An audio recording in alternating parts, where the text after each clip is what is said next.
Hello everyone. In this video, I will cover 2 points. वो 2 points क्या हैं वो समझते हैं. Number 1, types of beam, and secondly, I will cover degree of indeterminacy. तो चलिए शुरू करते हैं.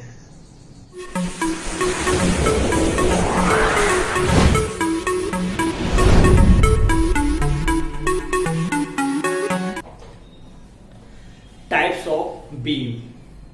हमारे पास 6 टाइप्स की बीम है. अब वो 6 टाइप्स की बीम्स क्या है वो जानते हैं पहले. Simply supported beam, overhanging beam, continuous beam, cantilever beam, propped cantilever beam, and at last we have fixed beam. इन बीम्स को समझने से पहले हम एक जनरल बीम को समझते हैं. एक जनरल बीम दिखती कैसी है. तो मैं एक बीम ड्रॉ कर रहा हूं यहां पर, उसको देखते हैं. Suppose I have draw this beam. इस बीम को देखने के बाद हमको यह बात समझ में आती है that this beam is made of 2 components. ये बीम 2 कंपोनेंट्स को मिलाकर बनी हुई है. अब वो 2 कंपोनेंट्स क्या है वो समझते हैं. The first component is this horizontal member. Another component is this, that is the support. इसका मतलब जितनी भी बीम्स हैं वो 2 कंपोनेंट से मिलकर बनी होती हैं. The one is horizontal member and the other is different types of supports. In 2 components में से हर एक बीम में एक कंपोनेंट कॉमन है. वो कॉमन कंपोनेंट क्या है? This one. This horizontal member will remain same in all beams. तो बदल क्या रहा है? This one. Types of supports. तो different types of supports को मिलाकर हम different types of beams बनाएंगे. ठीक है. उससे पहले हमको ये पता होना चाहिए कि हमारे पास कितने टाइप्स की सपोर्ट्स हैं. हमारे पास बेसिकली 3 टाइप्स की सपोर्ट्स हैं. वो कौन कौन सी हैं? The number 1, roller support, hinge support and fix support. ये सपोर्ट दिखती कैसी हैं, इनकी शेप क्या है वो समझते हैं. The first one is roller support. Second one is hinge support and the third one is fixed support. Roller support की shape like this or like this. Hinge support like this or this. Fixed support की shape like this or this. तो हमारे पास 3 basic supports हैं. इन 3 basic supports के combo को हम use करेंगे और डिफरेंट टाइप्स की बीम्स बनाएंगे. ठीक है. चलिए, तो डिफरेंट टाइप्स की सपोर्ट्स को मैं यहां पर रिप्रेजेंट कर रहा हूं. First support is roller support, second one is hinge support, other one is fix support. Okay. Now अब इन 3 सपोर्ट्स को लेकर हम डिफरेंट कॉम्बो बनाते हैं. तो बीम में एक चीज कॉमन थी. वो क्या थी? Horizontal member. This horizontal member common है हर एक बीम में. तो इस हॉरिजेंटल मेंबर को अब हम पहला कॉम्बो ले लेते हैं. पहले कॉम्बो में हम रोलर और हिंज सपोर्ट को यूज करते हैं. इसमें मैं क्या करता हूं, रोलर सपोर्ट को एक एंड पर लगा देता हूं. I am attaching the roller at one end and hinge support at the other end. ऐसा करने पर हमको एक शेप प्राप्त हुई है. ओके.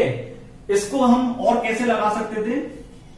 इस हॉरिजेंटल मेंबर पर हम ऐसा कर सकते थे कि ये रोलर सपोर्ट को हम इस एंड पर लगा सकते थे, at this and,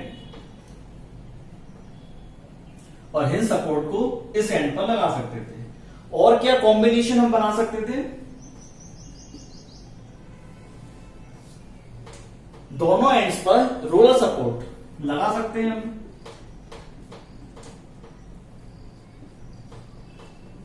like this, या फिर और क्या कॉम्बिनेशन बना सकते हैं हम,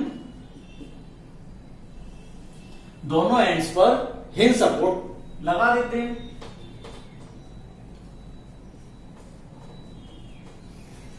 इट मीन्स दो support, that is the roller support and hinge support से मैक्सिमम पॉसिबल कॉम्बिनेशन जो बन सकते हैं वो हमने ये ट्राई किए हैं।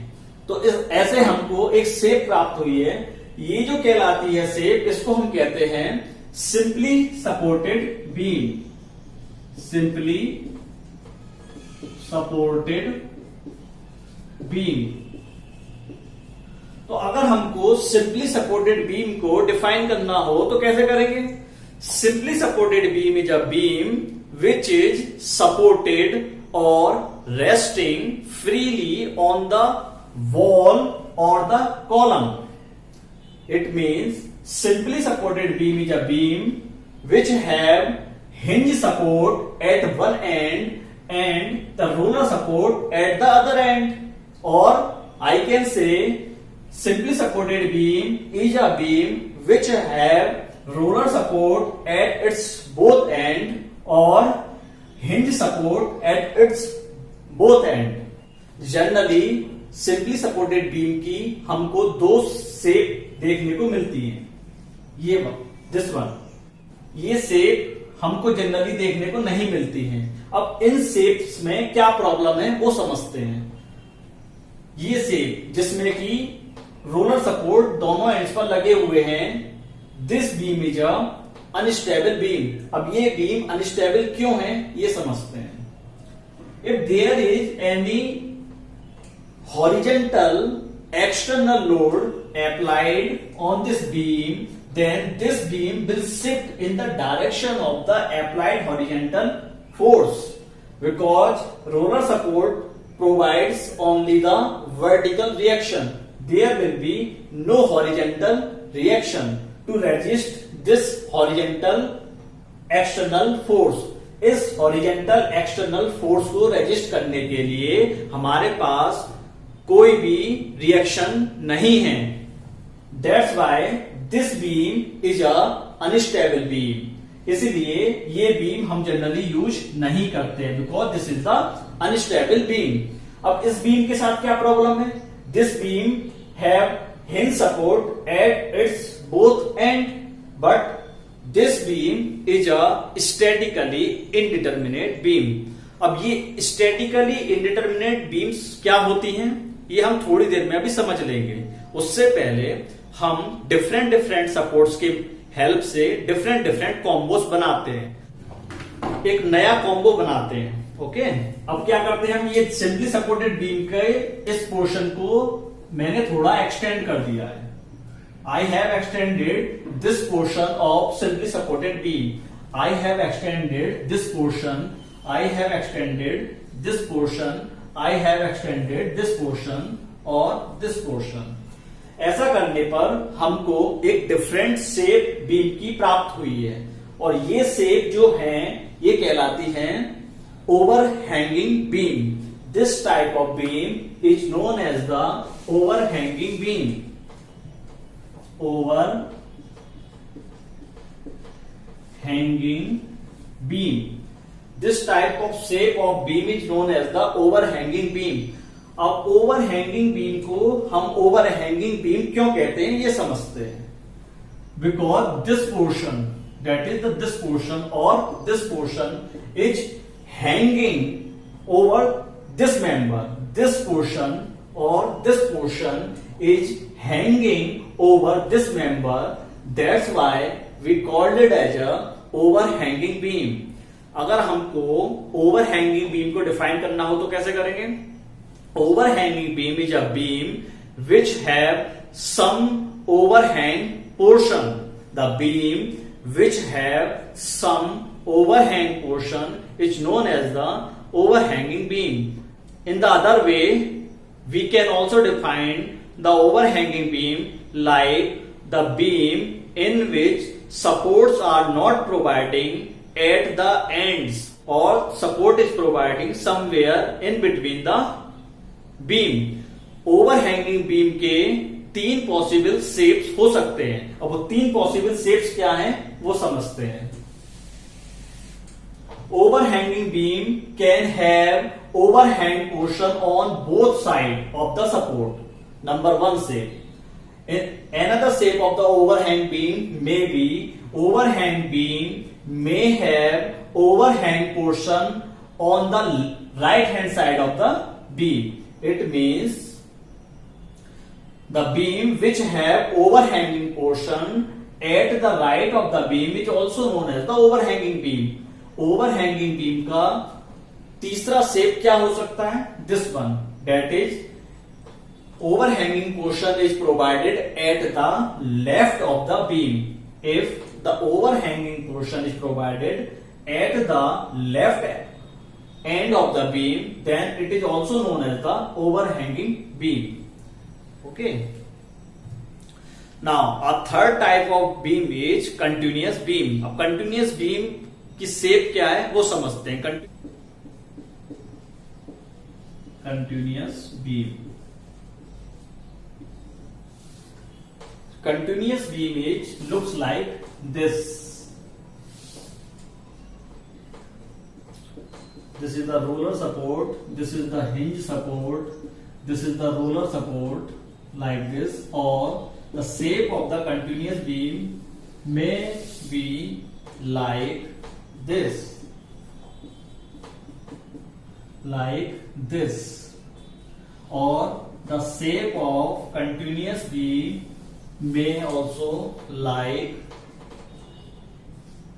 this.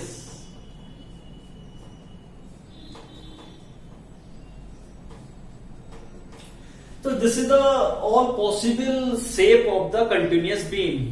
कंटिन्यूअस बीम को डिफाइन ऐसे कर सकते हैं हम. A beam which have more than 2 support is known as the continuous beam.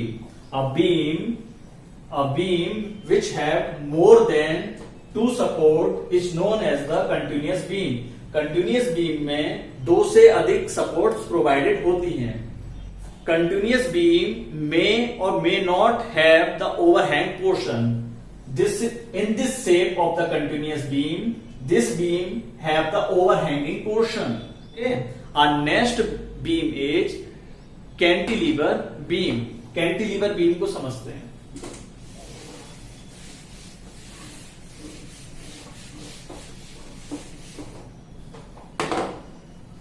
Cantilever beam. Cantilever beam. किसी भी बीम में एक कंपोनेंट कॉमन था. वो कॉमन कंपोनेंट क्या था? This horizontal member. This horizontal member. अभी तक हमने कॉम्बिनेशन में 2 सपोर्ट्स को यूज कर लिया है. वो 2 सपोर्ट कौन कौन सी थी? Roller support and the hinge support. अब हमारे पास एक थर्ड टाइप ऑफ सपोर्ट को अब हम यूज कर रहे हैं, that is the fix support.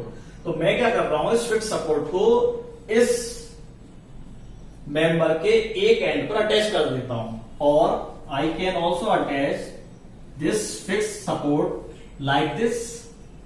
ऐसा करने पर हमको एक नई शेप प्राप्त हुई है. This shape is known as the cantilever beam. तो अगर हमको cantilever beam को डिफाइन करना हो तो कैसे करेंगे? Cantilever beam is a beam which have one end fixed and other end as free end. The beam which have one end fixed and the other end free, then that beam is known as the cantilever beam. Now our next beam is propped cantilever beam. Propped cantilever beam. अब हम कर क्या रहे हैं? ये जो and free है यहां पर डिफरेंट कॉम्बो को अप्लाई कर रहे हैं. वन कॉम्बो में मैं यहां पर एक रोलर सपोर्ट लगा देता हूं. दूसरे कॉम्बो में दूसरी सपोर्ट जो हमारे पास रह गई है उसको लगा देते हैं. यही मैक्सिमम पॉसिबल हो सकता है. अभी एक और कॉम्बिनेशन बचा है हमारे पास, उसको अभी देख रहे हैं. सो नाउ ऐसा करने पर हमको एक डिफरेंट शेप प्राप्त होती है जिसमें कि एक एंड फिक्स्ड है, अदर एंड पर रोलर सपोर्ट है या फिर हिंज सपोर्ट है. This new shape of beam is known as the propped cantilever beam. तो अगर हमको प्रोप्ड कैंटिलीवर बीम को डिफाइन करना हो तो कैसे करेंगे? Propped cantilever beam is a beam in which one end is fixed and other end is supported by roller support or a hinge support. A beam in which one end is fixed and at the other end we have roller support or the hinge support is known as the propped cantilever beam. हमारी next beam है fixed beam. Fixed beam को समझते हैं। Our next beam is fixed beam. तो हमने क्या किया? हमने फ्री एंड पर रोलर और हिंज लगा दिया। अब हमारे पास एक लास्ट सपोर्ट बची है, वो है फिक्स्ड सपोर्ट। अब हम क्या कर रहे हैं? इस सपोर्ट को यहां पर लगा देते हैं। ऐसा करने पर हमको एक नई शेप प्राप्त हुई है। This shape of beam is known as the fixed beam. तो अगर हमको फिक्स्ड बीम को डिफाइन करना हो तो कैसे करेंगे? Fixed beam is a beam which have both end fixed. A beam which have both end fixed is known as the fixed beam. तो जितने भी पॉसिबल कॉम्बो हो सकते थे सपोर्ट्स को लेकर, वो हमने सारे कॉम्बो देखे हैं और उन कॉम्बो के बेसिस पर हमने डिफरेंट डिफरेंट शेप प्राप्त करी हैं, जिसको हमने डिफरेंट डिफरेंट नाम दिया है। तो अब तक हमने समझा सिंपली सपोर्टेड बीम क्या होती है, ओवरहैंगिंग बीम क्या होती है, कंटिन्यूअस बीम क्या होती है, कैंटिलीवर बीम क्या होती है, प्रॉप्ड कैंटिलीवर क्या होती है एंड फिक्स्ड बीम क्या होती है। नाउ अब हम अपना एक रिमेनिंग क्वेश्चन को सॉल्व करते हैं। इनिशियल पॉइंट पर हमने सिंपली सपोर्टेड बीम्स के दोनों एंड्स पर जो हिंज लगी हुई थी उसको स्टैटिकली इनडिटर्मिनेट बीम कहा था। उसको अब हम समझते हैं।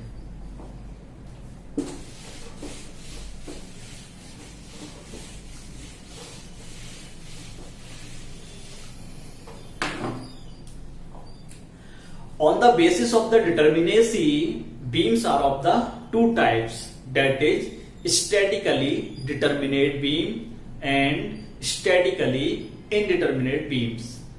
Firstly, understand by statically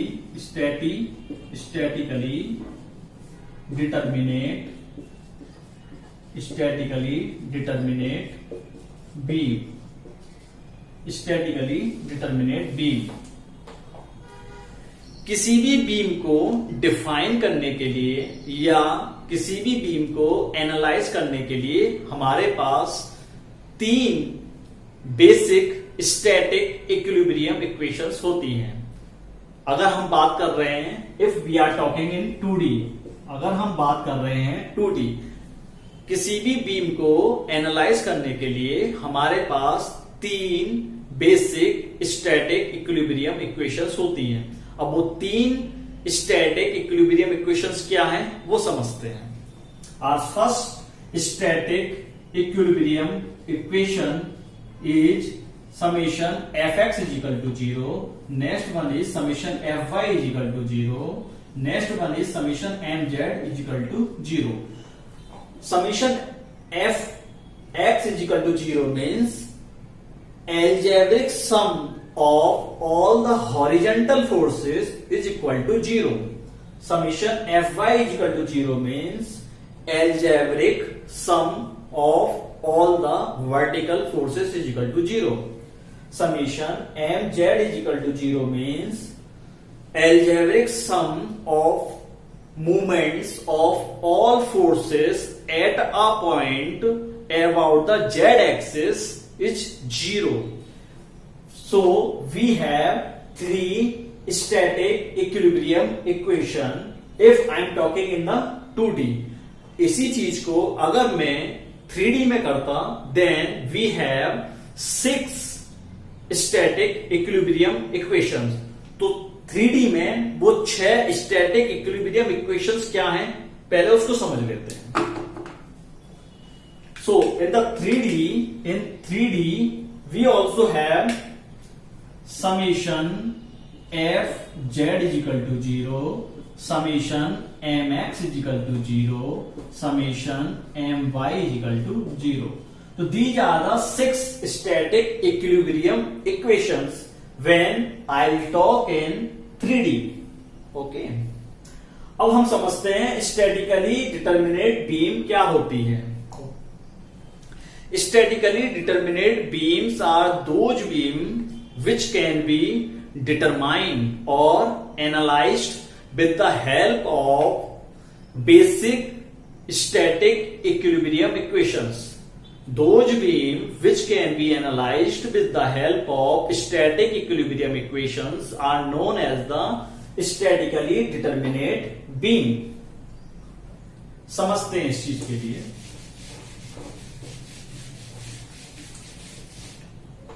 The word determinate itself indicate that we can determine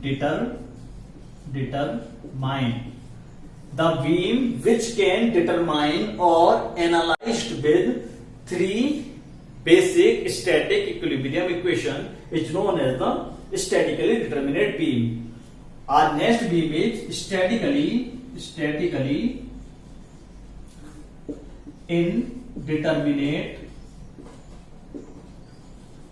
beam. So the beam which cannot be analyzed with the static equilibrium equations are known as the statically indeterminate beam. Determinate beam और indeterminate beam को better समझने के लिए we have a one term that is the degree of indeterminacy, DOI. DOI क्या होती है वो समझते हैं।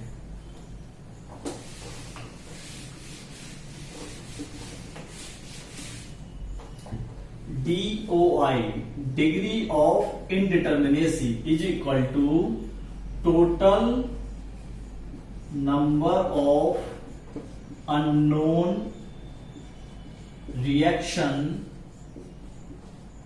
minus total static equilibrium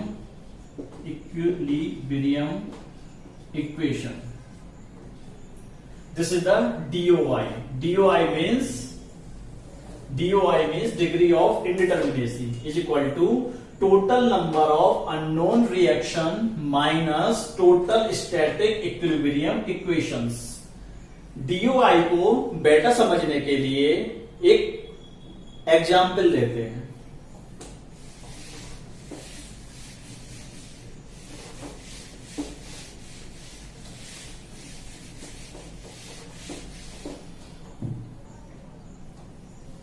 Suppose this is a beam like this.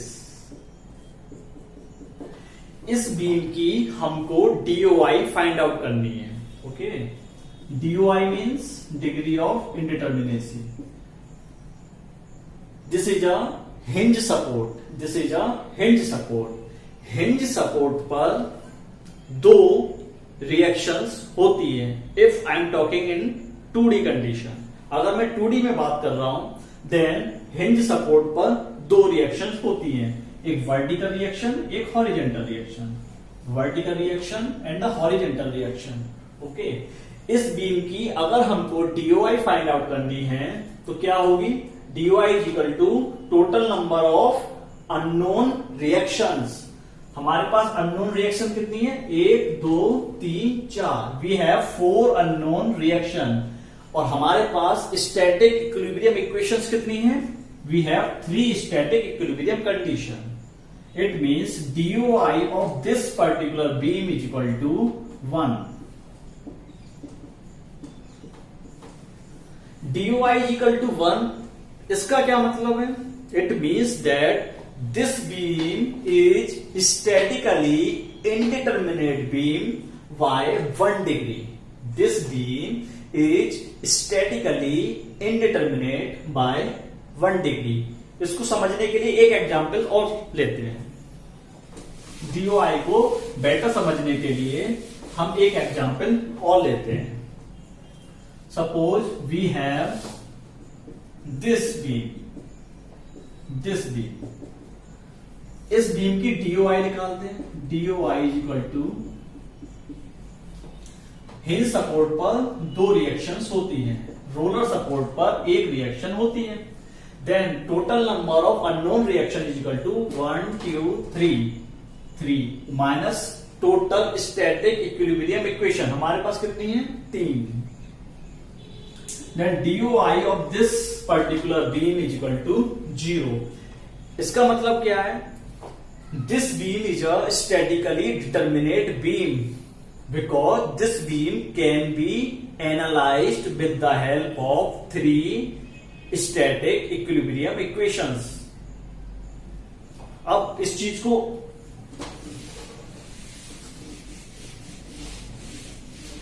कुछ और बीम्स की DOI निकालते हैं so that this concept can be understood easily।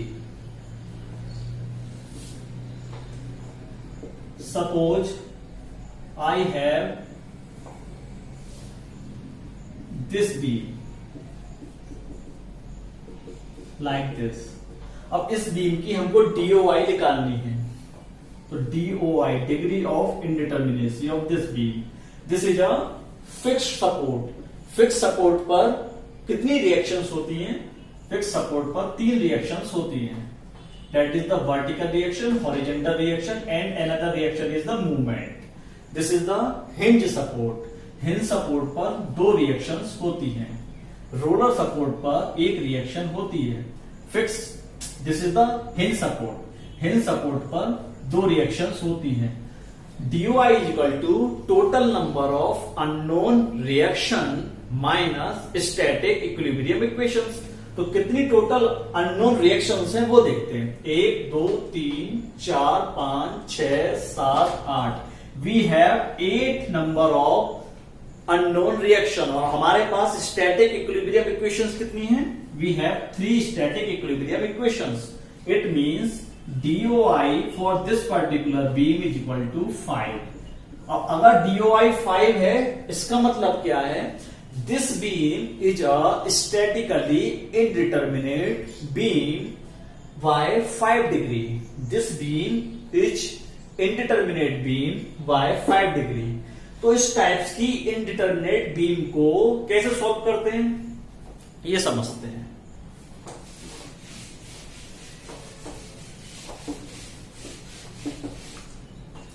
For solving the statically indeterminate beam, we have some more equations and that equations are known as the compatibility equations।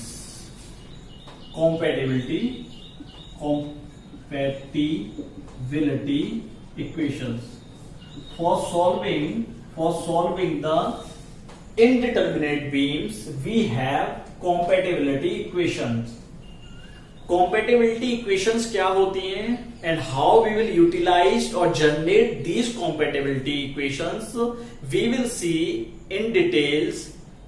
we will see this in detail in structural analysis itself। now अब हम समझते हैं जो कि competitive exams में generally पूछ लिया जाता है कि स्टैटिकली डिटर्मिनेट बीम्स में किस टाइप की बीम्स आती हैं। Because we have 6 types of beam. अब ये 6 टाइप्स की बीम्स में स्टैटिकली डिटर्मिनेट्स बीम्स कौन कौन सी हैं और स्टैटिकली इनडिटर्मिनेट्स बीम्स कौन कौन सी हैं वो समझते हैं। Because this question has been asked in competition in various years. Now example, so example of statically determinate beam। The example of statically determinate beams are: number 1, simply supported beam; number 2, overhanging beam, and number 3 is cantilever beam. So the example of statically determinate beams are simply supported beam, overhanging beam, cantilever beams, because these beams can be analyzed with 3 basic static equilibrium equation. That's why these beams are statically determinate beams. अब हम statically indeterminate beams के examples को समझते हैं. Indeterminate beam. Our first beam is continuous beam. Our second beam is probed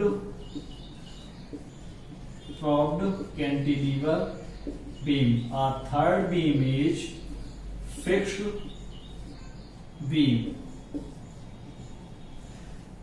These are the beams which cannot be analyzed with the help of statically equilibrium equations.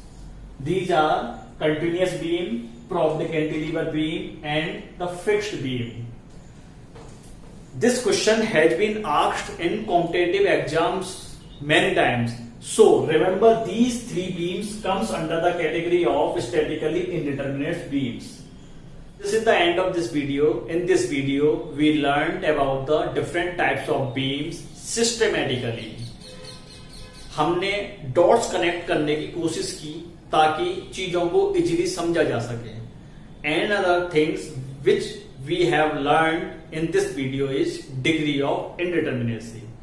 If you have any problem related to these topics, then please comments to me. Thank you.